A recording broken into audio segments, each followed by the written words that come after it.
చాలా రోజుల తర్వాత పిల్లలు బిర్యానీ చేయమని అడిగారనమాట. సో బయట చూస్తే ఫుల్ వర్షం, చల్ల గాలి, ఇంకా ఇదే కదా మోకా అని చెప్పేసి చికెన్ ఆర్డర్ చేసేసాను. ఫస్ట్ అయితే చికెన్ మ్యారినేట్ చేస్తున్నాను. అల్లం ఎల్లిగడ్డ పేస్ట్, పెరుగు, ఉప్పు, కారం, పసుపు, గరం మసాలా, నిమ్మరసము, ఇంకా ఫ్రైడ్ ఆనియన్స్, కొంచెం కొత్తిమీర, పుదీనా ఇవన్నీ వేసేసి పచ్చిమిర్చి కూడా వేసి ఆయిల్ వేసి మంచి మ్యారినేట్ చేసి పెట్టుకోవాలి.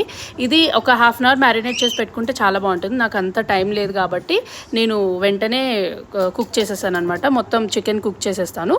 అండ్ ఇప్పుడైతే రైస్ బాయిల్ చేసుకోవడానికి వాటర్లో షాజీరా ఇవన్నీ హోల్గా మసాలా ఉంటుంది కదా, అవన్నీ వేసేసి ఇంకా రైస్ ఇట్లా సపరేట్ చేసుకొని చికెన్ మధ్యలో వేసేసి ఇంకా పైనుంచి మళ్ళీ రైస్ వేసేసి ఫ్రైడ్ ఆనియన్స్ తోటి మళ్ళీ మీకు కావాలంటే కొత్తిమీర, పుదీనా అవన్నీ వేసుకోవచ్చు.